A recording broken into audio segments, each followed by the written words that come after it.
This is Q.I.Q, the question in question. Brought to you by TherapyBites Art Lab. Here to take a bite out of modern-day pseudo-psychological psycho-malarkey. Now entering the Art Lab studio, today's T-Ballers, a collection of fellow strugglers, confronting personal challenges, navigating precarious relationships, and tackling trauma. Humans like each of us, juggling difficult human emotions, each here with unique life experiences, lived stories, and questions we'll bite into that just might help you too. And now, entering the Art Lab studio for the 9,880th time is the host of TherapyBites Q.i.Q, Doc Heath.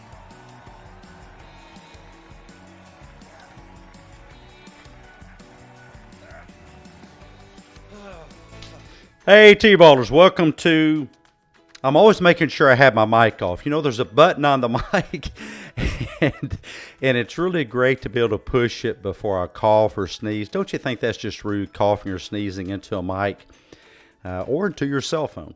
And I want to thank some of the feedback, no pun intended, mic feedback, for some of you guys that said, gosh, Doc, you know, your mic is too hot. So I had this nifty little button right back here that I'm adjusting the gain, and I'm hoping that that does the trick, because some people are saying you're a little bit echoey. Welcome to Q.i.Q, the question in question, the Psychologically Nutritious game show, where we try to share with you folks some interesting, useful, psychological pieces of information that we hope can embiggen your life. Don't you love that word? An Ant-Man word, embiggen. Let's go to the board and review our categories. We have Couch Crumbs quotes. We try to pull quotes from the field as well as philosophy, mainly existential philosophy. Creature feature, which are some specific psychological mechanisms and techniques. Social media smackdown, we're always challenging that on social media. Fresh from the therapy couch, real life stories that people deal with. Couch Crumbs is our newsletter, and Neuro, otherwise known as Psych Secrets. And we're going to go to the board, and our first item comes from Couch Crumbs quotes. And once again, welcome to the show. We're always so glad for you guys to be here. A lot of folks watch this in the replay, and that's great. But if you watch it live, if you watch it while we're live streaming, you can accrue some PCs, some Psy coins, and you can trade that in for merchandise. I'm going to copy and paste, not cut, but copy and paste. I just, instead of copying, I just cut that. I'm going to paste this into the chat so that you guys can see it, and then I'm going to drag it up on the board so that everybody has a chance. Oh, that didn't work too well. Oh, there it is. Oops, I posted the whole thing. Well, that kind of spoils it, didn't it? I posted the whole thing. Well, since you've already seen it, let me go and do the answer. Man is nothing, or a person, a human, to modernize this, since this was, gosh, when was this quote written? Back in the 60s, I think it was. A person is nothing but what they make of themselves. A person is nothing but what they make of themselves. And my little highlighter chose the whole thing, so I gave away the question. But the question, of course, who is Jean-Paul Sartre? He was a famous, one of my favorite, besides Soren Kierkegaard, existential philosophers, and he emphasized the role of individual choice and responsibility in shaping our lives. And isn't that something sorely lacking in our world today? I have a book on my shelf right back there. I've still not read it. I always believe in having more books than what you've read. But the name of the book is Mistakes Were Made But Not By Me. Gosh, isn't that the refrain of politics today? Mistakes were made, but the other guy did it. Mistakes were made, but you did it. You're the one that made the mistake. I think it's a time to bring back personal responsibility for our lives, and that's what Sartre really believed in. Let's go back to the board, and the next item comes from Critter Corner, otherwise known as Creature Feature. And I'm going to be extra careful and not give away the question this time. And let's see if I can pull that off. I think I might have done it. You can take a look at that, and we'll be right back after this. You are a fellow human struggling with difficult emotions, a fracturing relationship, parenting problem, mental health difficulty, have a psychotherapy from hell story to tell, or a challenging life experience question, and would like to share your story by stepping up to bat as a T-baller. Either register by texting Q.i.Q to 1-870-686-4196 and join our Therapy Bites community, or send a postcard with your name, address, phone number, email address, and age to the address on the screen. Therapy Bites, Q.i.Q, P.O. Box 1391, Jonesboro, Arkansas, 72403-1391. And yes, we really do answer letters from the audience, postcards. Gosh, you guys sent a postcard lately? I used to love those. Every time I went on a trip, I would try to find a postcard, and I would actually buy two. I'd buy one or two to send, and then I would pick another one just to keep. And gosh, where are all those postcards? What is the underthinking ant? And once again, the item is the answer from Creature Feature is for 200 Psycoins, saying everything is black and white with no middle ground. And let's see, William, welcome back, William. Welcome back, Seaber 9854. And you guys are so faithful to doing. Thank you so much. And if you know of a friends that could use some psychologically nutritious information, send them on to our show, which is every Tuesday and Thursday, 7 o'clock U.S. time, Central Standard Time, Chicago, Memphis time. And hey, right down the road from my alma mater. Oh, my mic's in the way. Lyon College. The Harvard of the South, as they call it. I spent a glorious 6 years of my life at Lyon College, and a great small college, small liberal arts college, and I got the shirt to prove it, but it matches my glass frame, so that's why I wore it. Or maybe I wore the glasses to match my shirt. Who knows? The question here is, what is the cognitive distortion called? It's known by many terms. It's either black or white thinking or all or nothing thinking. And you can also look at it as underthinking. And we have an underthinking ant with a big long telescope pointed straight at the ground. And what is that? That is failing to consider other important aspects of the situation. You've heard of people overthinking. I've actually never run into that. It's usually the opposite. It's underthinking. It's failure to pay attention to other important aspects of the situation. And we'll go back to the board and pick our next item. And this is going to come from Social Media Smackdown. SMS for 600 Psycoins. And hey, look at there. It is the T-ball triple. So that is actually not 600. It's 1,800. Whoops, let me get back over here so I can send that to you guys. And the answer is the idea that if you're not constantly joyful or experiencing pleasure, there's something wrong with you. And yes, I know this is a little bit of a harder one. We probably should have made that for 1,000. But still, if you get it, it's 1,800 PCs, 1,800 Psycoins.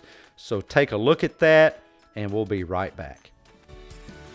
If you plan on being in the local area of your podcast player app and would like complimentary tickets to the Therapy Bites Q.i.Q Art Lab studio audience, please search Therapy Bites on your device and just smash that subscribe button. Your complimentary ticket grants you access to alerts so you'll never miss a show. And we're back. Hey, guys, while you're thinking about the answer, give me some feedback. Tell me how I'm sounding tonight. Some people tell me I have my gain. I'm not an audio guy. I'm a psychology guy. Have my gain turned up too loud. I really turned it way down so I don't sound echoey or tinny. And Sieber says, the question is, what is catastrophizing? Well, that's really, really close. Y'all are thinking cognitive distortion's good for you. There's really a lot of different cognitive distortions, 5 basic ones: catastrophizing, mind reading, fortune telling, fairy tailing, all or nothing thinking or underthinking. There's many, many more, but those are the ones we typically run into. If you experience one that I haven't listed, let me know. Maybe you know some that I don't know about. We're all here to help each other. Oh, wow. It sounded a lot better than I'm at half volume, and I can hear you just fine. Yeah, there's no clicks on my gain. If the AKG people are listening, and that's the kind of mic I have. See, right there it is. If the AKG, it's a great mic, but you think on the gain, you need clicks so you can know what level you always set your gain at. And there's no clicks. There's not even any markings. So you AKG people, just gave you a tip. Maybe think about it. Put it in development next time. And let's see. You'll love the answer here. I love the answer because I run into so much of it on social media. Am I giving it away already?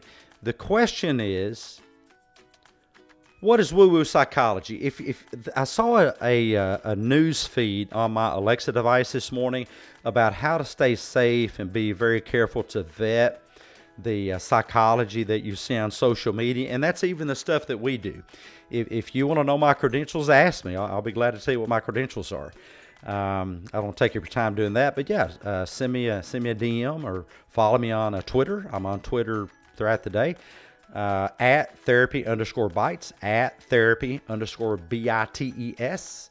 That's at therapy_bites. I'll be glad to tell you what my credentials are. People doubt them, but I've got them. You can look me up. But you need to be careful about where you get your social media. On social media, woo-woo psychology would say all difficult emotions are pathological. Discomfort is pathological. Discomfort is psychopathological, but it's not. Discomfort is part of life. Difficult emotions are part of life.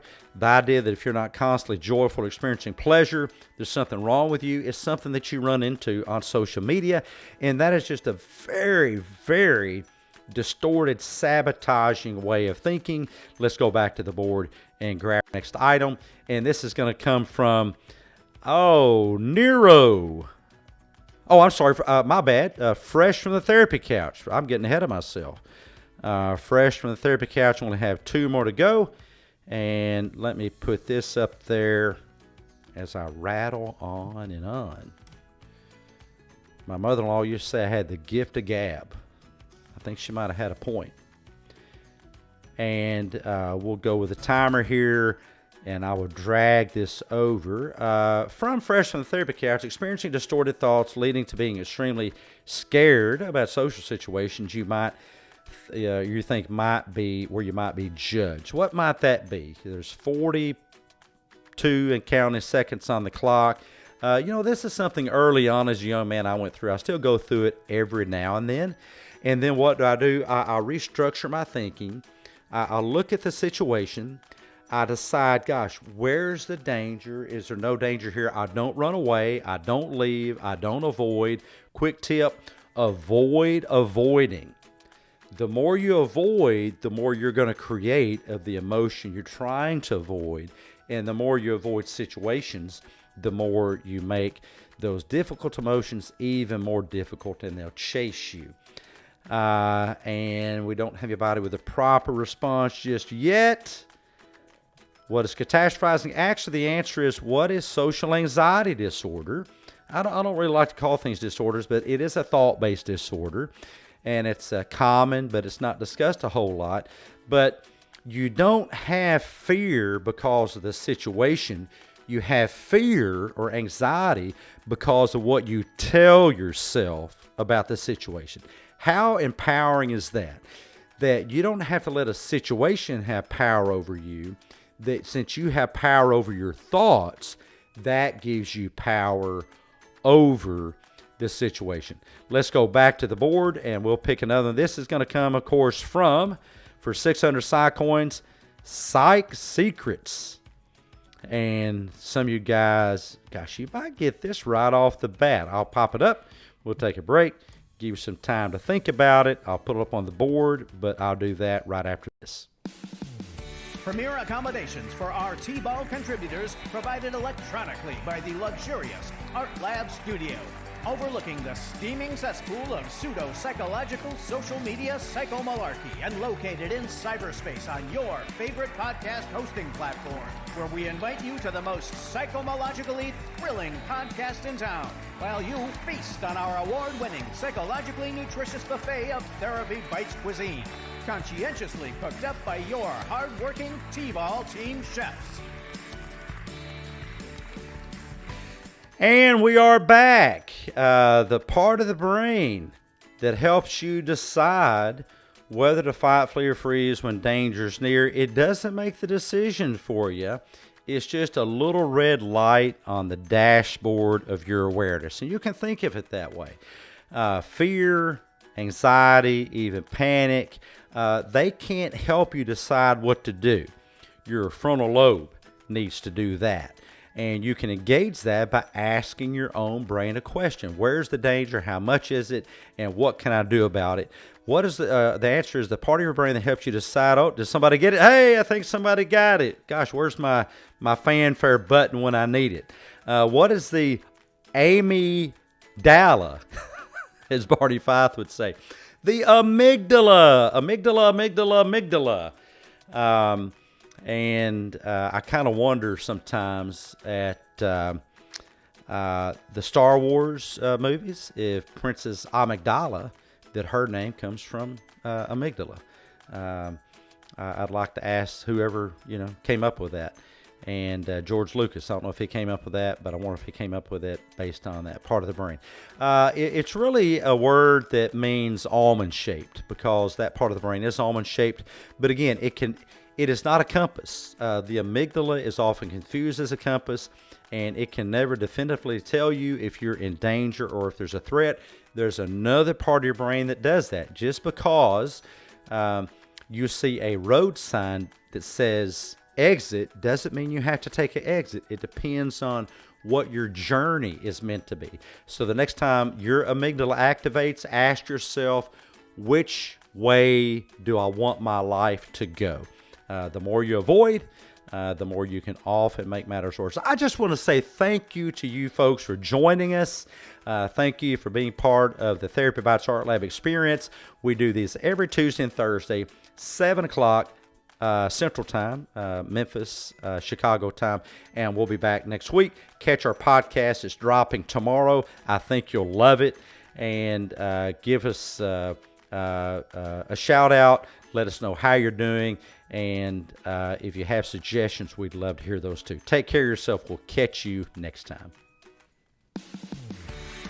Next time on TherapyBites Art Lab Q.i.Q, Doc Keith and T-Ball callers face off against steaming piles of pseudo-psychological psychomalarkey directly from your favorite social media platforms, or perhaps from the psychotherapy couch of a pill-pushing, emotion-demonizing, bobble-headed, woo-woo clinician who fed their kooky Kool-Aid to you. This is Art Potto speaking. TherapyBites Q.i.Q is a Dr. I'm a Floyd Knot production. Distributed by the TherapyBites Art Lab Podcast.